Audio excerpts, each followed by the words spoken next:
Inner light, esoteric wisdom, embarks on the veil of Goetic mystery.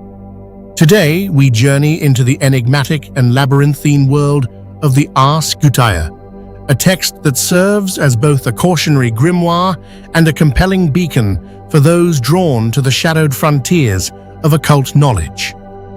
Within its pages lies a paradox: power entwined with peril, wisdom veiled in obscurity, and truths that demand both courage and discernment.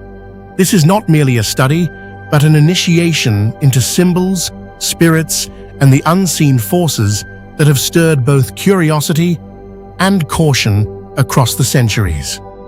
In the annals of demonology, few works have wielded such enduring fascination or inspired such a blend of awe, fear, and scholarly intrigue as the Lesser Key of Solomon, of which the Ars Goetia forms the opening book. Within its pages are catalogued 72 spirits, each with a unique aspect, power, and domain, said by tradition to have been summoned and bound by King Solomon through secret seals and arcane incantations.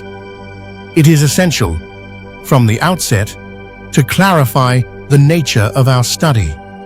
The figures and forces described herein are not to be interpreted as historical or literal truths, but as myth, symbol, and the deep psychic archetypes that haunt the collective imagination. The Goetia is at once an esoteric manual, a mythic poem, and a psychological mirror, reflecting not only the fears and aspirations of its time, but also the timeless riddles of the human mind. It is a tapestry woven from ancient lore, theological speculation, and the perennial struggle between order and chaos. Our approach, therefore, is one of critical interpretation, examining these spirits both as mythological entities and as symbolic representations of internal psychic forces. The Goetic demons are not merely agents of malevolence. They are, as Jung might say, shadows of the self, carriers of wisdom, power, and peril. They stand at the crossroads of ambition and humility, knowledge and madness, inviting each seeker to discern, to question, and ultimately to transform. As we descend through the ranks of the infernal hierarchy, from the subtle presidents and cunning Marquises to the mighty princes and kings, we shall encounter a gallery of archetypes: the silent watcher, the healer, the trickster, the ruthless lord, and the luminous muse. Each brings lessons and dangers, their gifts double-edged, their truths seldom comfortable. Through them, we glimpse not only the hidden machinery of the universe, but also the labyrinths of our own souls. Let us, then, cross the threshold. Let us set foot upon the path of hidden wisdom, where the border between myth and reality grows thin, and the deepest answers are those which unsettle rather than reassure.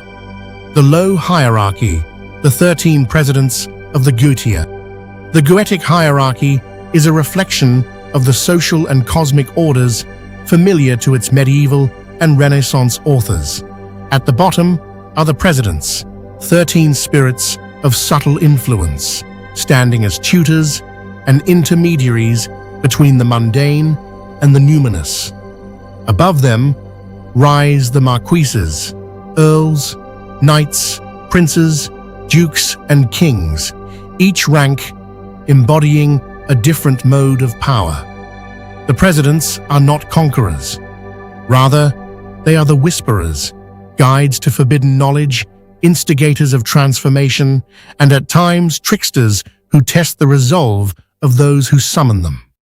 Their tools are intellect, cunning, and the gentle or insidious nudge towards self-realization or ruin. They are the archetypal wise old men, or shadow guides of myth, offering boons that are never simple and often perilous. The role of the president in ritual and symbolism. In ritual, the presidents are called not to command armies or shape empires, but to unlock doors to lost knowledge, forgotten skills, and mysteries that lie dormant in the liminal spaces of existence. Each president's sigil is both a magical device and a psychological key, focusing the will and intent of the operator. The rituals associated with their summoning involve purification, prayer, the drawing of protective circles and triangles, and the utterance of ancient names, acts that serve not only to summon, but to transform the summoner. President Marbas, the silent watcher of hidden truths. Marbas is the threshold guardian, the silent sentinel who stands at the gateway of forbidden wisdom. His lion form echoes the solar and regal archetypes, courage, vigilance, and the duality of power as both protector and destroyer. When he assumes the form of a robed man, we see the transition from instinct to intellect, from wildness to contemplation. Marbas's domains are the revelation of secrets, the healing and infliction of disease, and the imparting of mechanical and architectural skill.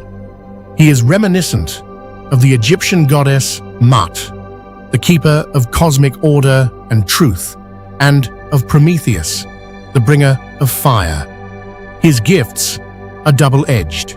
To learn from Marbas is to risk being forever changed, for knowledge once gained cannot be forgotten, and often exacts a hidden price.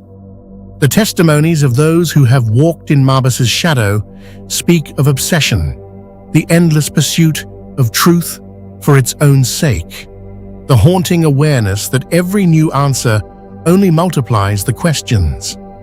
Marbas is the voice that asks, "Are you certain you want to know?" President Buer, the unyielding wheel of healing and philosophy. Buer's image, a wheel of radiating limbs, is a symbol of the cycles of healing, learning, and renewal. He is the master of moral philosophy, the properties of herbs, and the balance between body and mind. His lessons are echoed in the archetype of Bastet, the Egyptian goddess who combined nurturing with ferocity. Buer's healing is not gentle. It is the healing of trial, discipline, and the courage to confront one's wounds. To summon Buer is to ignite the hunger for self-mastery, to walk the endless wheel of striving for equilibrium. His followers are often marked by an intensity that isolates them from ordinary pleasures, but also by a wisdom that is hard-won and lasting. President Botis, the serpentine herald of reconciliation and revelation. Botis is a great president and an earl. Botis, with his serpentine body and humanoid aspect, is the master of revelation, reconciliation, and the subtle art of sowing discord. His mythic parallels are the chthonic serpents of ancient lore, the python of Delphi, and the wise Nagas of Hindu tradition.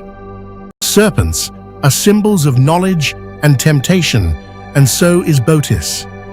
To summon him is to risk having old wounds reopened, secrets unearthed, and alliances tested. His gifts are the wisdom of seeing beneath the surface and the challenge to make peace with what is found there. President Foras, the architect of logic and lost treasures.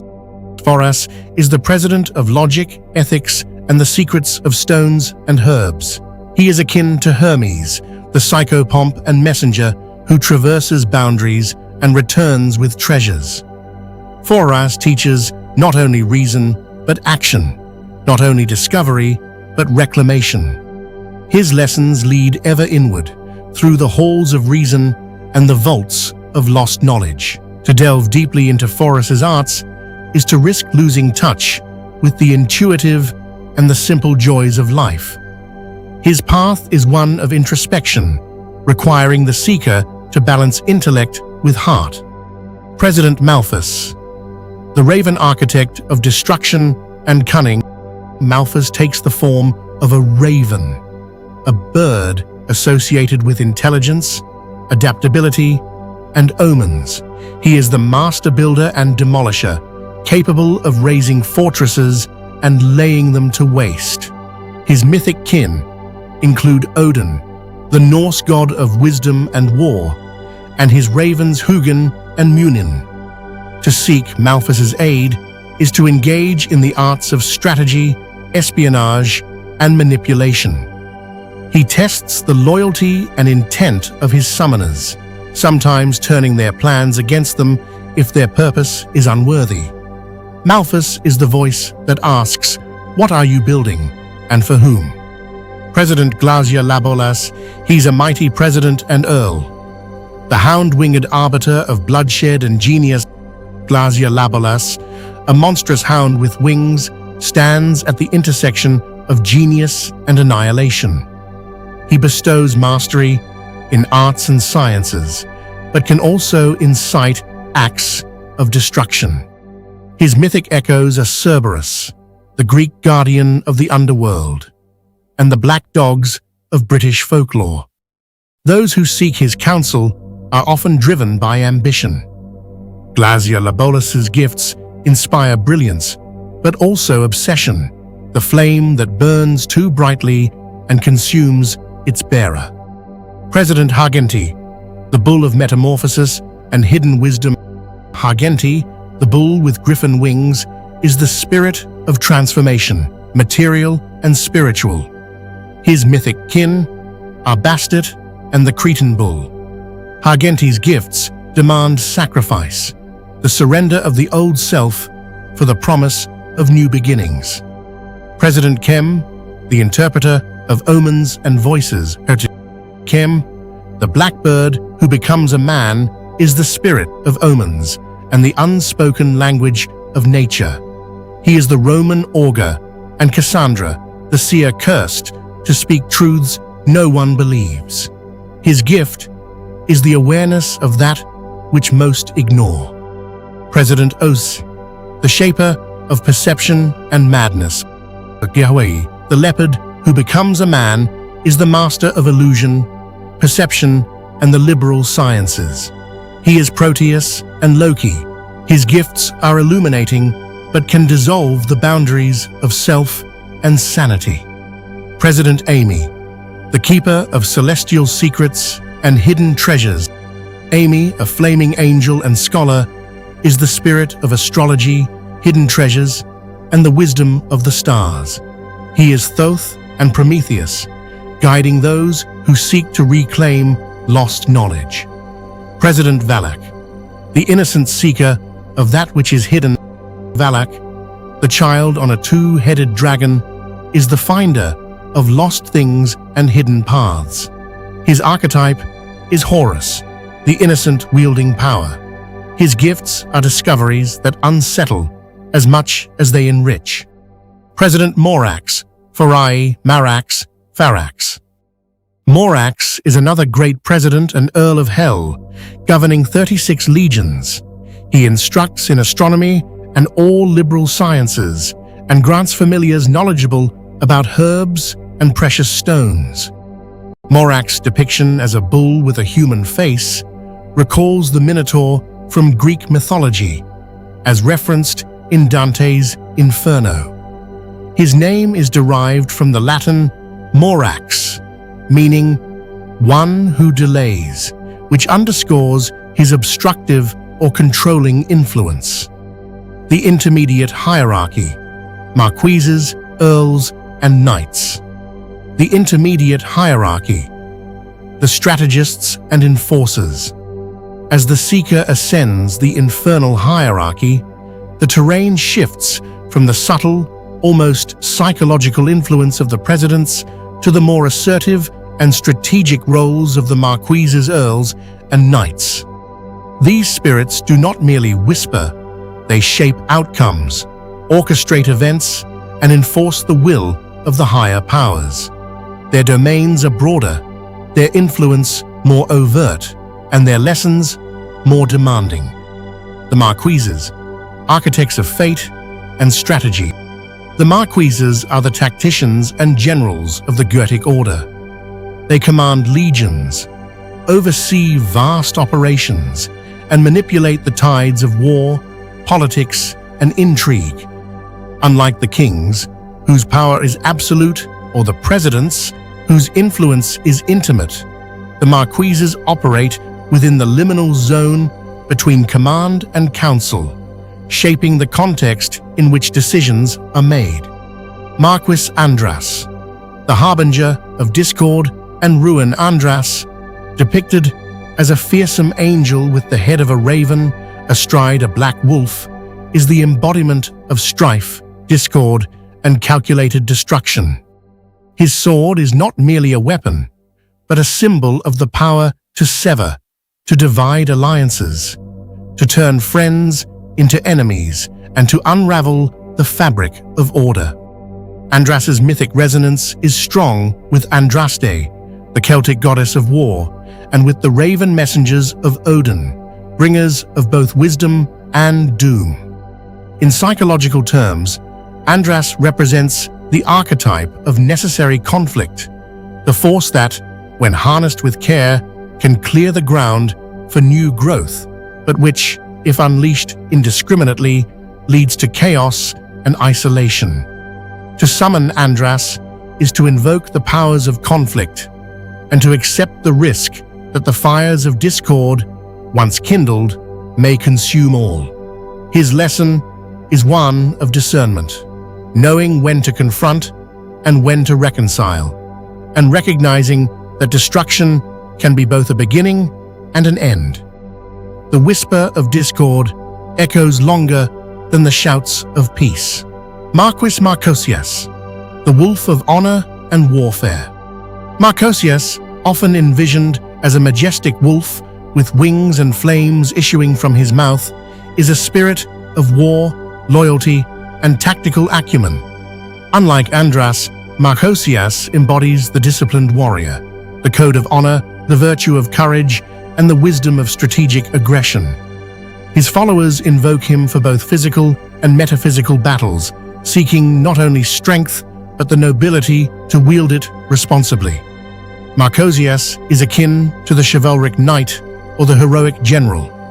Reinforcing that glory in battle is matched by the burden of leadership and the temptations of pride. His lesson is one of balance, the pursuit of victory tempered by restraint, and the understanding that true strength lies in the capacity to inspire and defend as much as to conquer.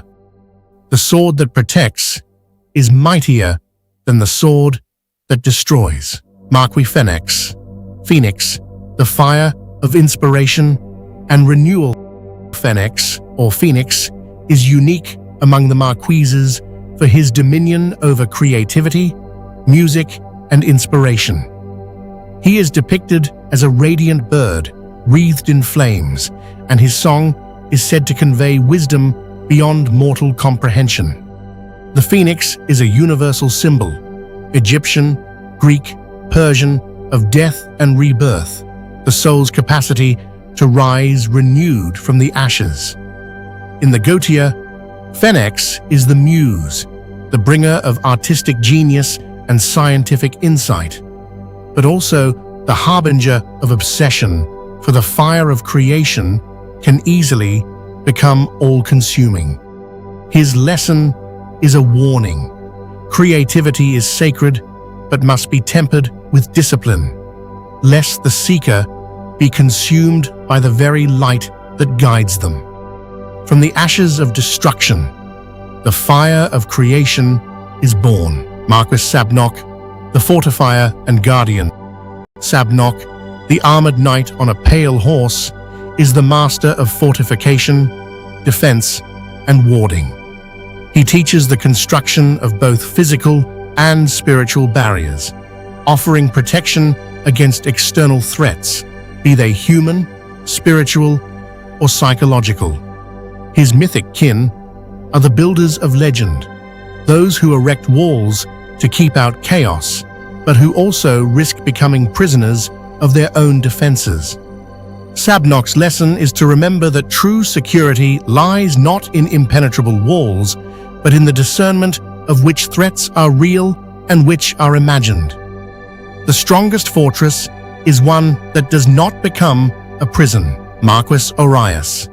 The astrological arbiter Orius, astride a powerful horse with a serpent in hand, instructs in astrology, planetary dignities, and the acquisition of high status. He is the magus who reads the stars and aligns the seeker's will with the cosmos. Orius's gifts are those of seeing the patterns that underlie fate and the wisdom to act in accordance with them. Yet he reminds the seeker that power and rank are fleeting, and that the stars guide, but do not compel. He who reads the stars must also learn to read himself. Marquis Andrealphus, the peacock of geometry and celestial mystery. Andrealphus, a Marquis of Hell commanding 30 legions, is famed for his mastery of geometry, astronomy, and the transformation of men into birds. He is often depicted as a splendid peacock, echoing the bird's long-standing associations with mystery, pride, and cosmic significance. In myth, the peacock is sacred to Hera and Juno, who placed the 100 eyes of Argus upon its feathers, making Andrealphus a figure resonant with watchfulness and celestial grandeur. His ability to instruct in mathematical arts aligns him with the great teachers of antiquity, such as Pythagoras and Thoth, the Egyptian god of wisdom and measurement. To summon Andrealphus, the conjurer inscribes his sigil while surrounded by instruments of calculation, compasses, star charts, and geometric diagrams. The air shimmers with a prismatic haze as the invocation is spoken. Suddenly, the majestic peacock appears, feathers radiant with shifting colors and eyes like stars. His voice is soft, yet carries a strange echo, as if resonating from the vault of the heavens. At the magician's command, Andrealphus may take the form of a dignified man, garbed in robes embroidered with metallic thread. He teaches the secrets of the cosmos and the language of numbers, his lessons elegant and precise. In his presence, the summoner perceives the subtle harmony of the spheres and the hidden order of the universe, yet is reminded that such knowledge can transform one utterly, sometimes in ways unexpected. Marquis Samagina, the spirit guide of lost souls and learning. Samagina, a Marquis of Hell commanding 30 legions, is known for his ability to summon the souls of the dead and teach all liberal sciences. His guidance over spirits recalls the psychopomps of myth, such as Hermes and Anubis, and his scholarly aspect echoes Thoth and Odin. To summon Samagina, the magician inscribes his sigil amid quiet, respectful silence. The air grows cool, and a small horse appears, spectral and pale, its eyes reflecting the gloom of the underworld. At the conjurer's request, Samagina changes into a dignified man, his voice low and mournful. He answers questions about the afterlife and hidden knowledge. The summoner, sensing the boundary between worlds, is thin and fragile. Marquis Amon, the wolf serpent of reconciliation and prophecy. Amon, Marquis commanding 40 legions, appears as a wolf with a serpent's tail or as a man with canine teeth. He reconciles friends and foes, reveals past and future, and is reminiscent of the Egyptian god Amun and the wolf spirits of Norse and Celtic myth. To summon Amun, the magician inscribes his sigil, and the shadows lengthen. A wolf with a serpent's tail stalks the circle, its eyes sharp and knowing. At the summoner's request, Amun becomes a man, his teeth gleaming, his words both comforting and cryptic. He speaks of reconciliation and prophecy, his guidance both wise and subtly wild. Marquis Larach, the archer of strife and wounds. Larach, Marquis with 30 legions, is an archer who causes conflict and festering wounds. He appears as a handsome youth dressed in green, echoing the trickster archers of myth and the spirit of rivalry found in tales of Robin Hood and Cernunnos. Summoning Larach, the magician sketches his sigil and strings a bow as part of the ritual. Larach materializes, elegant and poised, a green-clad archer ready to stir up rivalry. His arrows ignite quarrels and wounds, and his presence leaves a chill of impending conflict. Marquis Naberius, the cunning hound of eloquence and restoration. Naberius, Marquis, over 19 legions, appears as a three-headed dog or raven, and is famed for restoring lost dignities and granting eloquence. His form recalls Cerberus and the wise ravens of Odin, and his gifts echo Hermes and the Celtic bards. To summon Naberius, the magician draws his sigil as the air fills with the sound of distant barking or cawing. Naberius arrives, shifting between a three-headed hound and a dignified man. His voice is quick and clever, granting the summoner eloquence and restoring what has been lost, though his manner is always sly and enigmatic. Marquis Ronov, the scholar of languages and persuasion. Ronov, Marquis and Earl commanding 19 legions, bestows eloquence, knowledge of languages, and reconciles friends. He is akin to Hermes, Thoth, and the bardic poets who moved courts and nations with their words. To summon Ronov, the magician sits among scrolls and books, sketching the sigil with care. Ronov appears as a dignified scholar, sometimes gentle and sometimes severe. His speech is measured, and his presence fills the room with inspiration. The summoner departs with newfound eloquence and powers of persuasion. Marcus Forneus, the sea serpent of reputation and rhetoric. Forneus, Marquis with 29 legions, appears as a great sea monster, often with many heads. He grants eloquence and good reputation, and his aquatic nature recalls the Leviathan and the wise creatures of oceanic myth. To summon Forneus, the magician draws his sigil near water. The air grows damp, and a great serpent appears, scales shimmering like waves. At the magician's request, Forneus transforms into a man, offering skill in rhetoric and the power to win respect from others. Marquises, Cimieres or Cimeres, the horseman of hidden treasure and war. Cimes, Marquis commanding 20 legions, appears as a courageous warrior on a black horse. He discovers hidden treasures, teaches sorcery, and gives command over spirits. His martial and treasure-seeking nature echoes the knights and magicians of Arthurian legend. To summon Cimes, the magician inscribes his sigil as the sound of hoofbeats echoes. A proud horseman appears, armor gleaming, his eyes full of determination.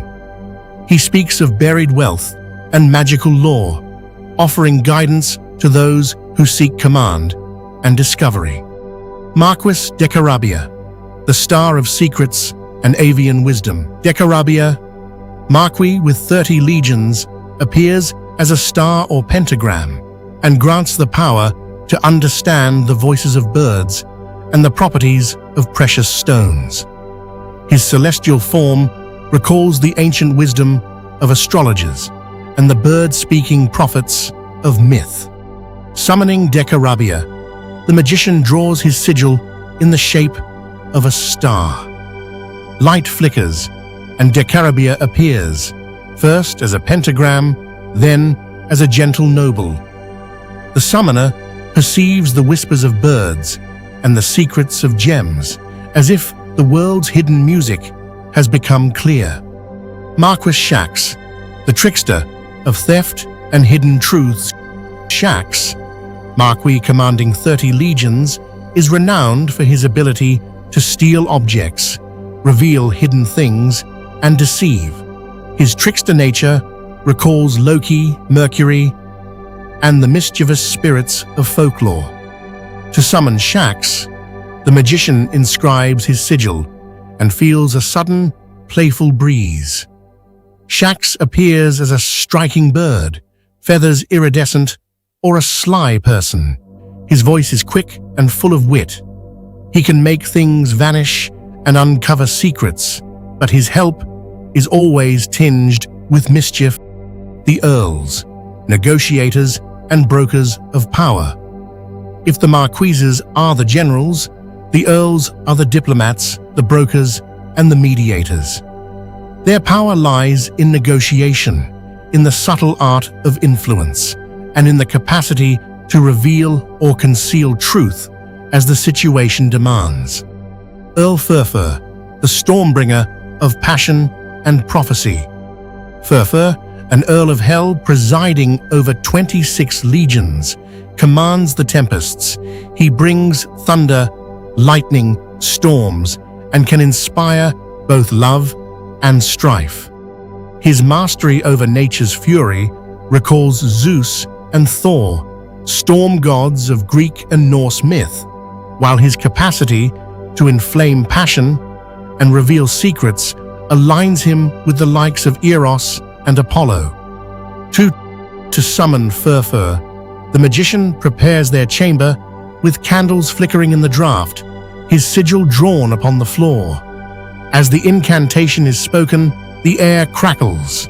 A great stag appears, antlers sparking with energy, eyes wild and knowing. Should the summoner bid, Furfur transforms into a stern man, wreathed in storm clouds, his words carrying the echo of thunder.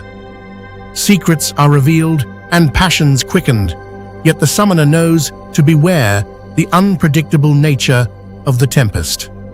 Earl Ronove, the whisperer of authority and persuasion.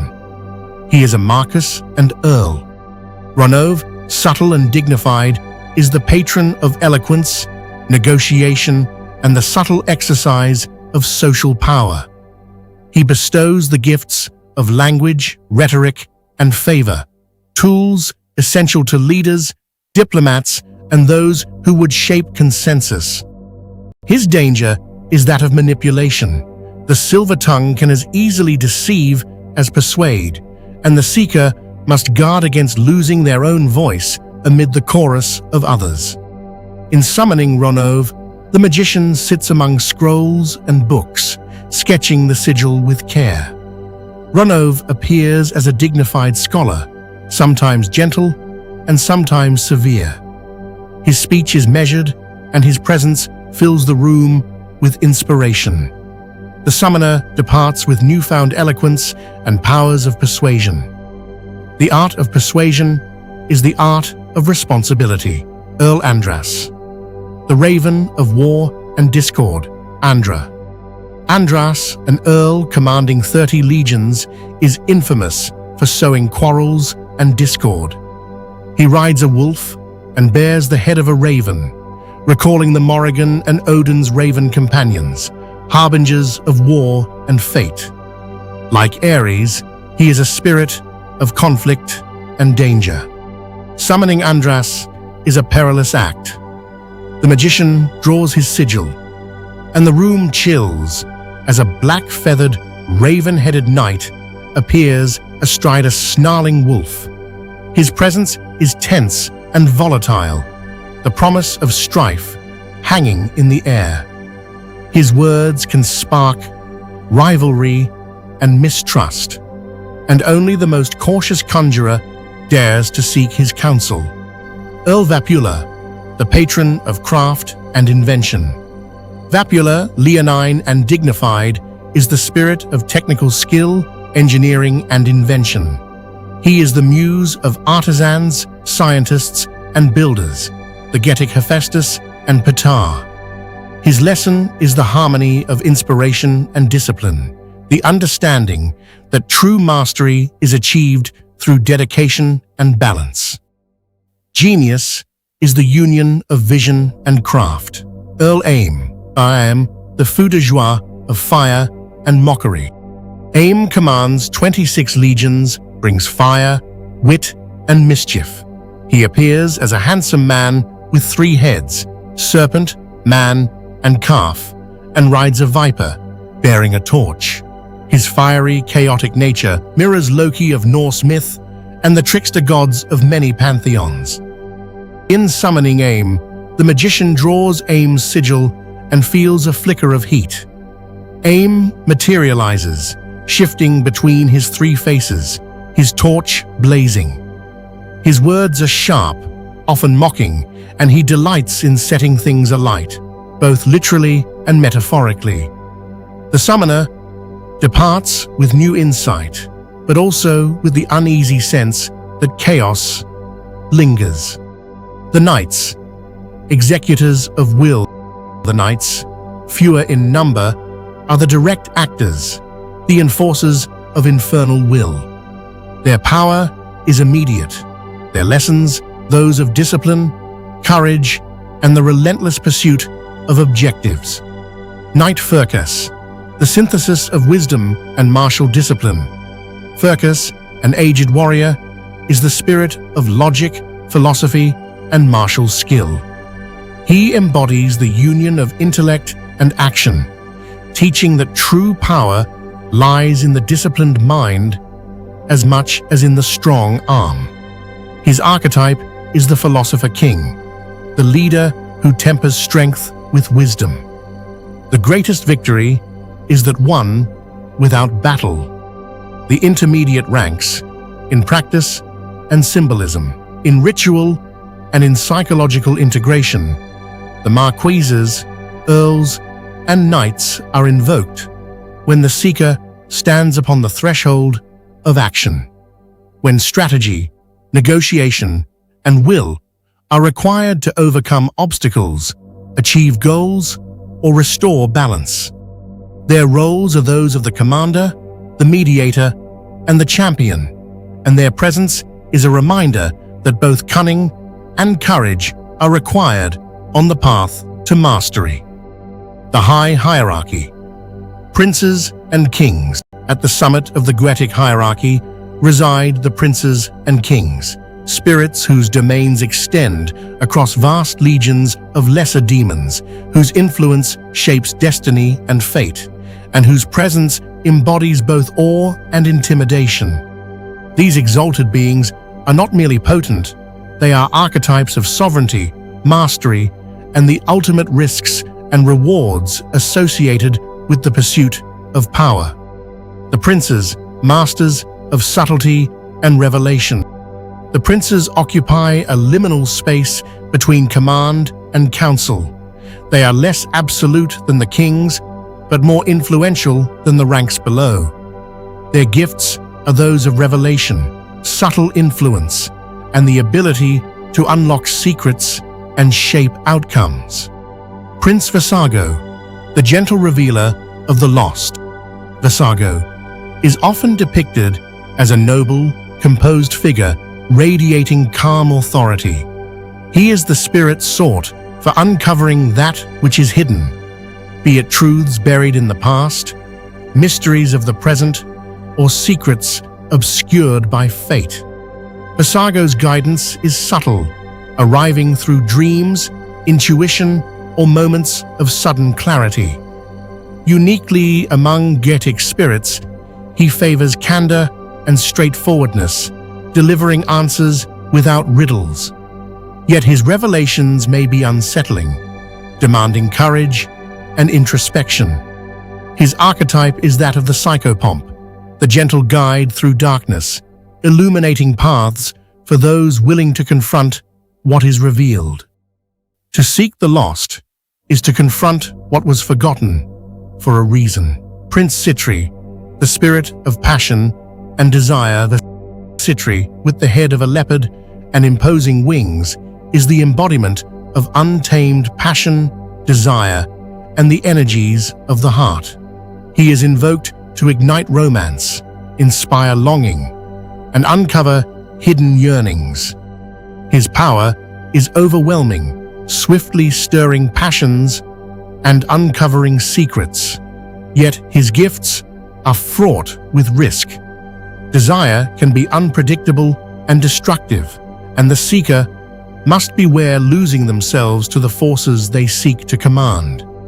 Sitri is the archetype of Eros, the force that connects, divides, inspires ecstasy, and invites peril. Desire is a fire that warms and consumes. Prince Epos, the guide of introspection and self-knowledge. He is an earl and also a mighty prince. Epos, combining angelic and animal forms, is the spirit of introspection, wisdom, and self-understanding. He reveals the hidden truths of character, the likelihood of future events, and the intentions of others. His greatest gift is encouragement of self-awareness. The revelations of Epos are unsettling but invaluable. They force the seeker to confront their own strengths, weaknesses, and authentic desires. Epos is the archetype of the sage, the guide who leads the seeker inward, towards the center of their own being. The hardest truths are those we keep hidden from ourselves. Prince Gaap, the mover of spirits and initiator into mysteries. Gaap is a great president and a mighty prince. Gaap, tall and imposing, is the master of emotional and metaphysical forces. He moves spirits between realms, summons energies beyond ordinary comprehension, and instructs in philosophical and esoteric truths. His guidance is rarely straightforward. Rather, Gaap's lessons unfold as subtle trials requiring discernment and resilience.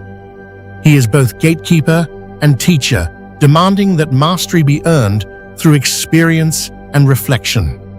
Gaap is the archetype of Hermes, the guide of souls, the opener of doors, and the teacher of mysteries.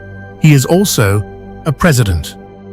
True mastery is attained only by those willing to be tested. Prince Stolas, the owl of celestial wisdom. Stolas, the magnificent owl, is the spirit of astronomy, astrology, and the virtues of nature. He is a patient and contemplative tutor, revealing insights slowly so as not to overwhelm the student. His teachings bridge the mystical and the practical, encouraging the seeker to decipher the hidden laws that govern nature and fate. Stolas is the archetype of Athena, wisdom, patience, and the pursuit of universal understanding. The wise are those who know how much they do not know. Prince Orobas, the pillar of integrity and truth. Orobas, depicted as a noble horse or dignified human, is the spirit of prophecy, honesty, and protection. He is unrivaled in reliability and candor, offering clear answers and unwavering guidance. Unlike many infernal spirits, Orobas is not given to deception. His loyalty is to truth, and he is a powerful protector, shielding followers from harm and impurity. Orobas embodies the archetype of the just king, steadfast, sincere, and a stabilizing force in a world of uncertainty. The truest protection is that of an unblemished heart. Prince Seer, the messenger of swift fortune. Seer, a youthful figure riding a winged horse, is the spirit of speed, radiance, and benevolence. His primary talent is the swift delivery of outcomes, locating lost treasures, delivering messages, and manipulating time to bring timely results. Seer's gifts are offered freely, provided the summoner approaches with sincerity. His presence brings uplift and relief, but reminds us that fortune is fleeting and must be met with readiness. He is the archetype of Mercury, swift, benevolent, and the harbinger of opportunity. Opportunity favors the prepared mind. The kings, sovereigns of power and transformation. The kings represent the apex of the Goetic hierarchy. Their authority is absolute, their influence far-reaching, and their presence awe-inspiring. To summon a king is to court the most potent forms of power, gifts that can alter destinies, bestow riches, or enforce retribution. The price of their favor is high, and their lessons are those of sovereignty, responsibility, and the courage to stand alone. King Paimon, the dromedary monarch of knowledge and sound. Paimon, a king of hell, and one of the most obedient to Lucifer, commands 200 legions and appears with unmatched pomp. His wisdom spans arts, sciences, and the deepest mysteries of earth, wind, and water. In his processions, he is accompanied by music and a retinue of spirits, and his teachings are reminiscent of the ancient magi and the philosopher kings of legend. To summon Paimon, the magician must face the northwest and inscribe the king's sigil. The air vibrates with the blare of trumpets and cymbals. An unseen parade passes as Paimon appears, crowned and resplendent, astride a stately dromedary. His face is beautiful yet stern, his gaze expectant. Paimon's voice begins as a mighty roar, filling the air with awe, before softening to answer the conjurer's questions with clarity and depth. The magician feels the weight of ancient knowledge and the music of hidden spheres. All must be conducted with respect, and if Paimon is summoned alone, a gift or sacrifice is required, lest his courtly retinue fail to appear.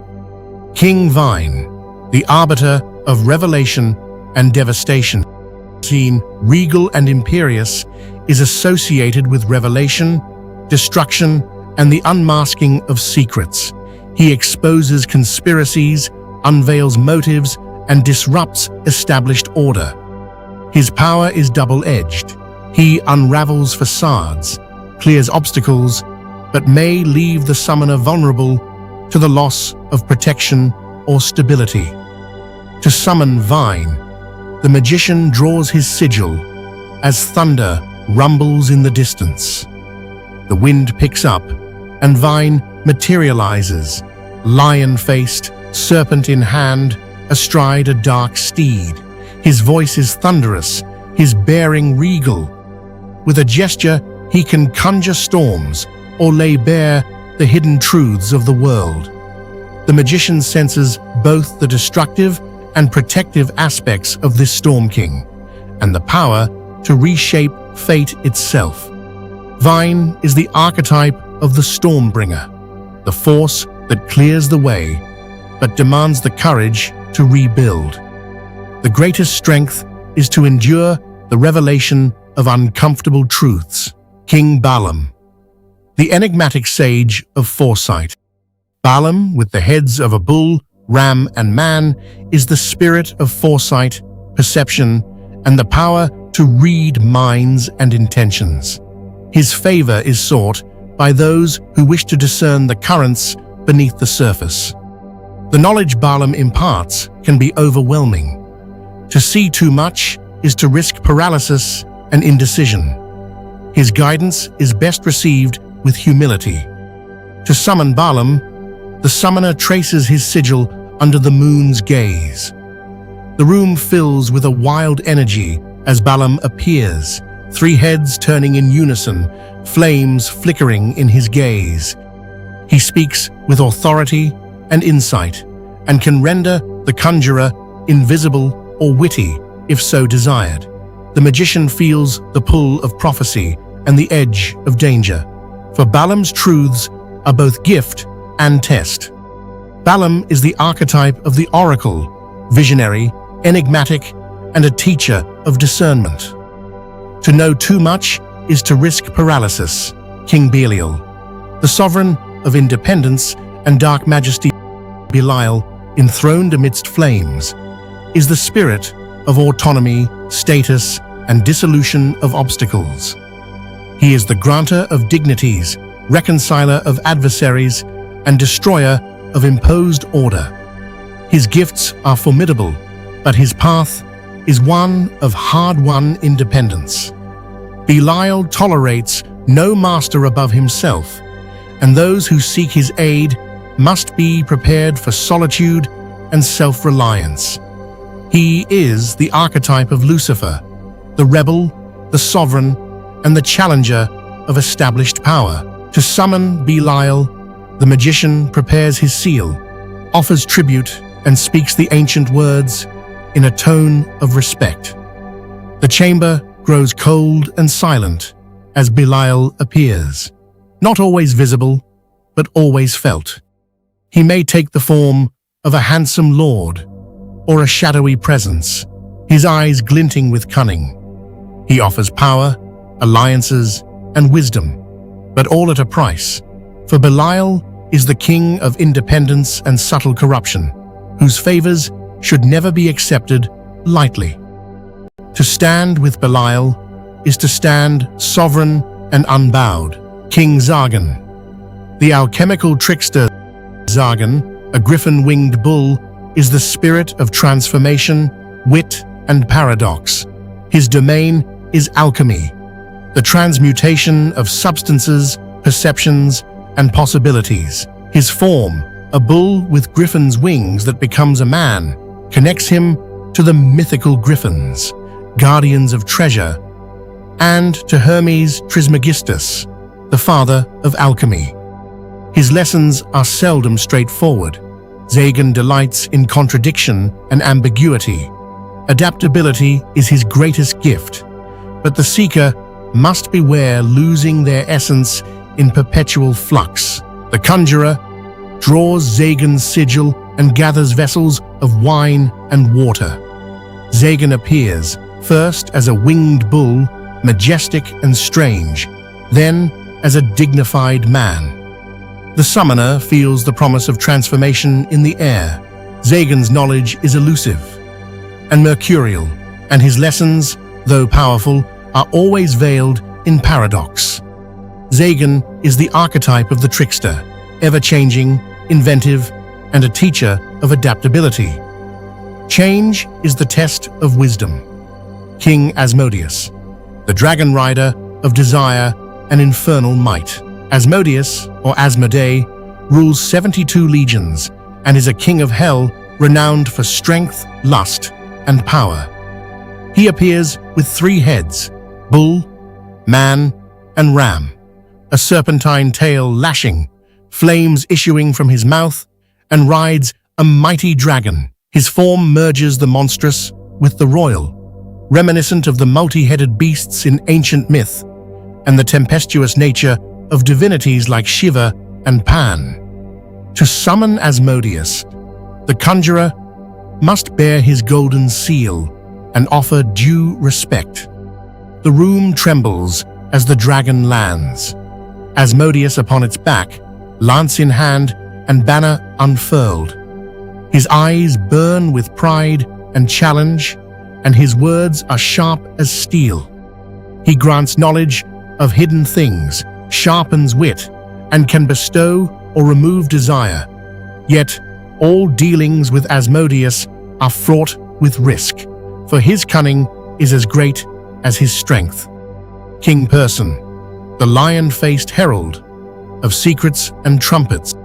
Purson, a great king commanding 22 legions, is a master of secrets, treasures, and the past, present, and future.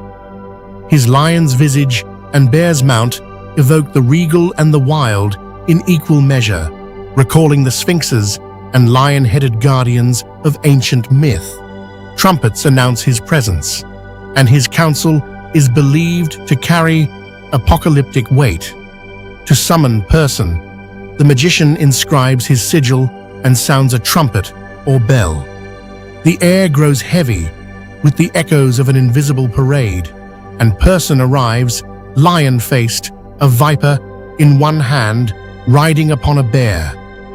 His eyes hold the wisdom of centuries, and his words reveal the hidden workings of the world.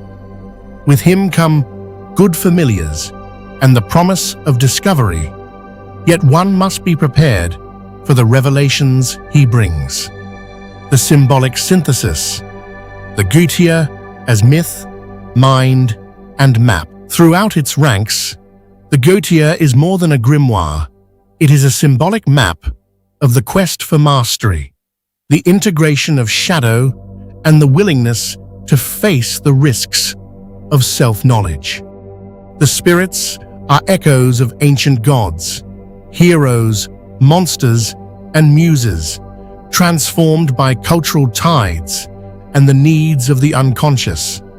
Their rituals, seals, and incantations are tools for focusing intent, for opening the gateways of the mind, and for confronting the archetypes within. The true wisdom of the Goetia lies in discernment. Each spirit, each gift, each revelation is a challenge, a mirror to the soul's ambitions, fears, and the double-edged nature of power. The journey through its hierarchy is not just a passage through the supernatural, but a confrontation with the deepest layers of the psyche. Ritual, ethics, psychology, and cultural resonance. Ritual practice, the art and discipline of Goetic summoning. The rituals of the Goetia, as preserved in the Lesser Key of Solomon, are among the most elaborate and symbolically rich in Western occultism. To the casual observer, they are arcane, even theatrical. To the practitioner, they are precise psycho-spiritual technologies. The magician is instructed to fast, purify, clothe himself in special garments, and to draw the magical circle and triangle with utmost care. Implements such as the pentacle, wand, sword, and the brass vessel inscribed with the 72 sigils are not mere props. They are anchors for focus, intent, and psychic protection. The act of summoning is not merely the calling of an external entity, but an inner alignment. The circle stands as both fortress and womb, a barrier against chaos and a crucible for transformation. The triangle, into which the spirit is drawn, represents the containment and manifestation of will. The language of power, names, seals, and authorities. Names and seals in the Goetia are not arbitrary. They are thought to encode the essence of the spirit, its place in the cosmic order, and the specific quality of power it wields. The magician intones not only the name of the spirit, but the divine names that represent the ultimate authority of the universe, asserting sovereignty over the summoned entity. This ritual drama is psychological as much as magical. The operator must balance confidence and humility, clarity of purpose, and flexibility, invoking the higher self as much as any external power. The process is a dialogue, a negotiation of boundaries, intentions, and the risks inherent in seeking what is hidden. The purpose of ritual, from command to communion. Whilst the text speaks the language of command, "I conjure thee, O Spirit," the more profound reading is one of communion. The ritual is a means of engaging, integrating, and ultimately reconciling the forces that the Spirit represents. Success is not measured in mere obedience, but in transformation, the shift in consciousness, the acquisition and acceptance of knowledge, and the forging of a new relationship with one's own shadow. Ethical dilemmas, the double-edged sword of power, the nature of Goetic gifts. The Goetia is candid. Every gift is double-edged. Spirits offer the power to acquire wealth, influence others, know the future, or even inflict harm. The text warns repeatedly against frivolity, arrogance, and malice. Every boon comes at a cost, sometimes explicit, sometimes hidden, demanding responsibility, discernment, and a willingness to bear the consequences of one's choices.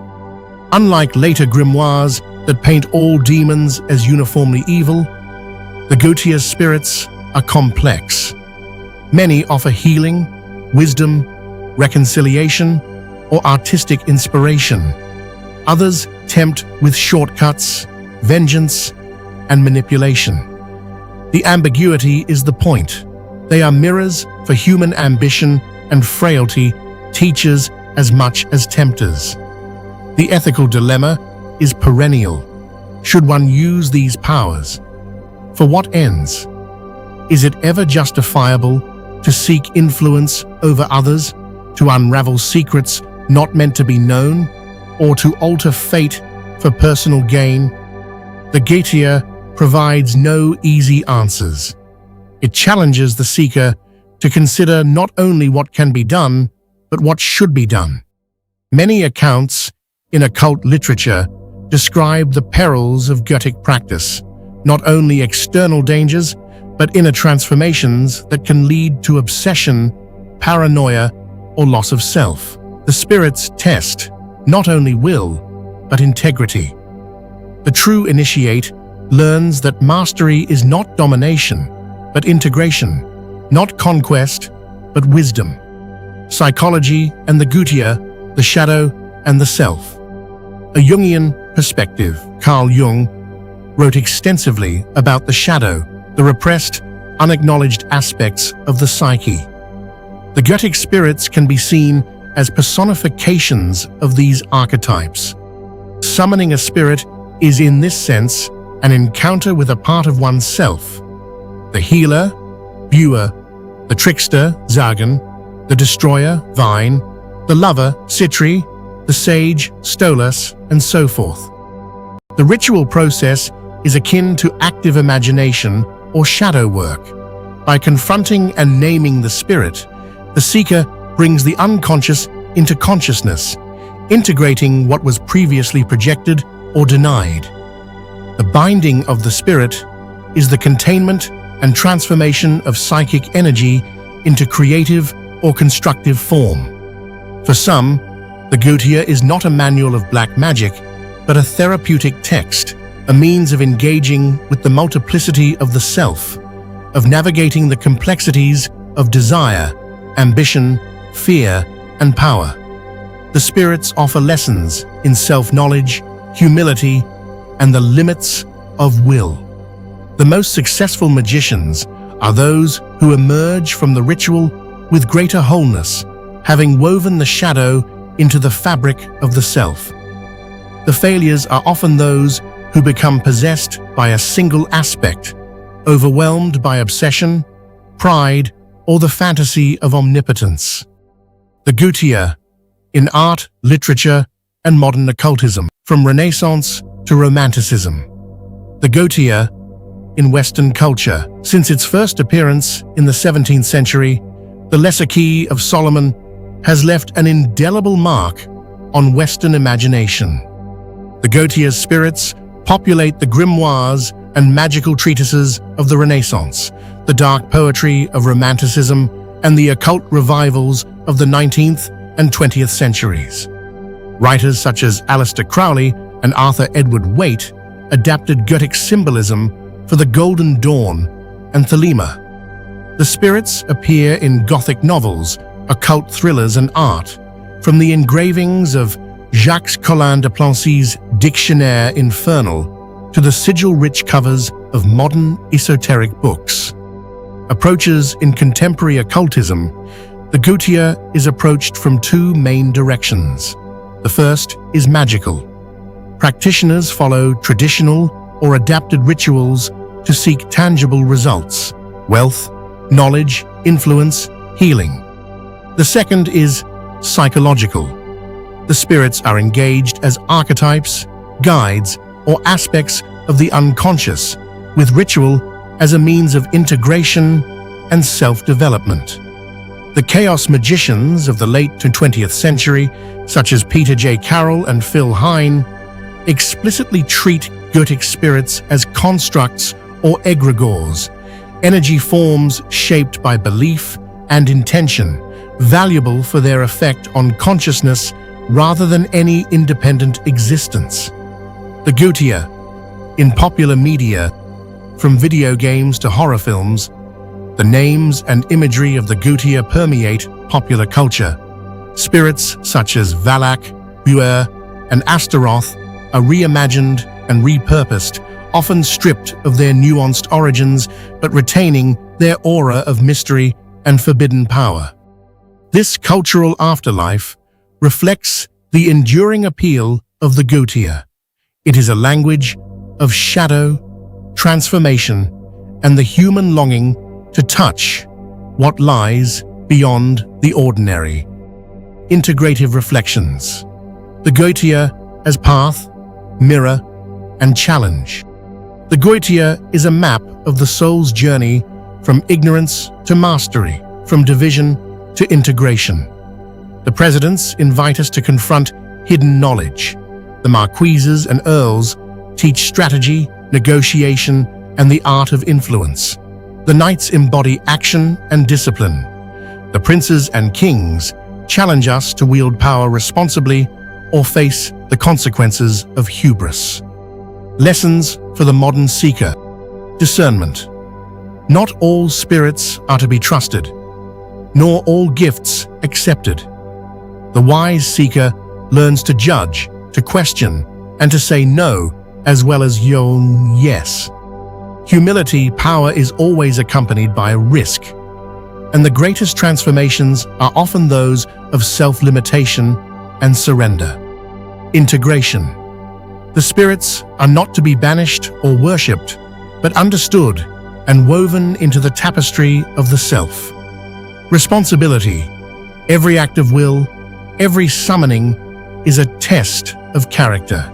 The operator is both the master and the subject of the ritual. The final threshold. To close the Goetia is not to end the journey, but to step into a world forever changed.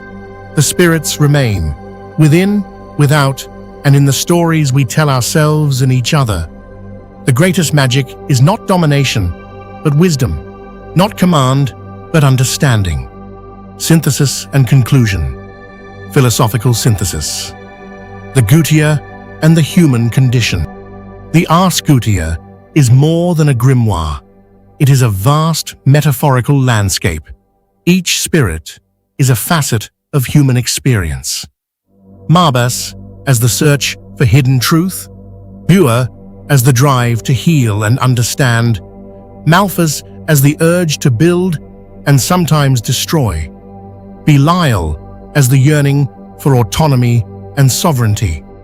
This pantheon of infernal beings is ultimately a pantheon of the mind, archetypes that throng the corridors of our own shadow. The journey through the Goetia is thus an act of radical honesty.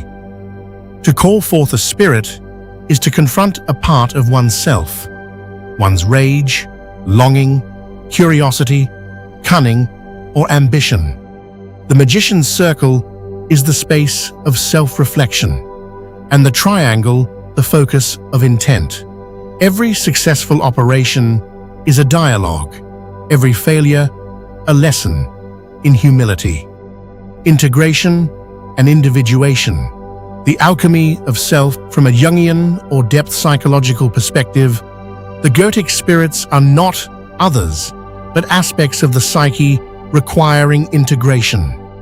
To face them, name them, and negotiate with them is to undertake the work of individuation, making conscious what was unconscious, and in so doing, becoming more whole. This is the true alchemy of the Goetia, not the transmutation of lead into gold, but of shadow into selfhood. The great lesson is that the darkness we fear is also the source of our creativity, power, and wisdom, if only we dare to face it. The Goetia and the problem of evil. One of the most enduring debates surrounding the Goetia is the nature of evil. Are these spirits demons in the sense of malicious, destructive entities, or are they neutral forces, dangerous only to those who act without wisdom or self-awareness? The text itself is ambiguous, reflecting the complexity of evil as both a reality and a projection. In many ways, the Goetia's spirits embody what is repressed or denied by the conscious mind and by society. In encountering them, we are confronting not only personal but collective shadows, the capacities for violence, deceit, obsession, but also for healing, innovation, and transformation. The Goetia's wisdom is that evil is not something to be banished without, but understood and integrated within. True power is not the suppression of darkness, but the conscious engagement with it.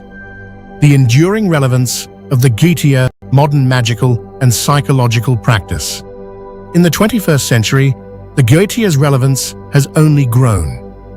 Contemporary magicians experiment with its spirits as tools for change, healing, or psychological exploration.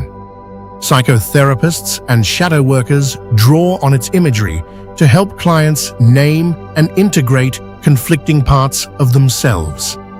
The Goetia's structure, a hierarchy of spirits, each with its own domain, powers, and dangers, serves as a model for understanding the multiplicity of the self.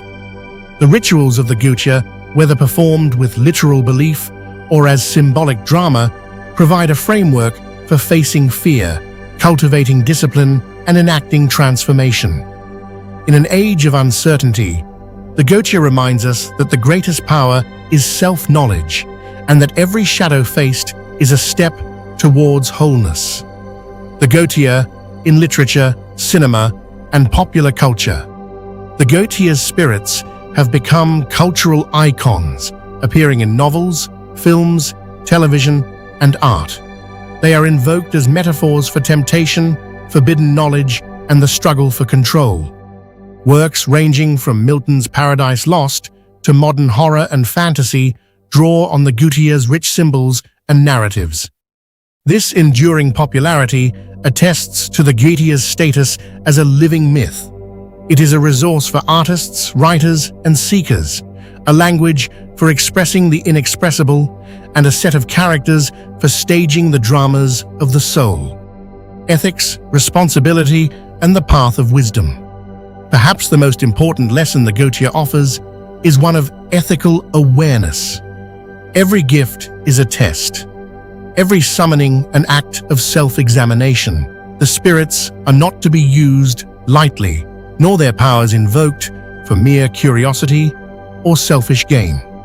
The true adept is marked not by what they can command, but by what they can contain, by the wisdom to say no, the humility to seek counsel, and the courage to accept the consequences of their will.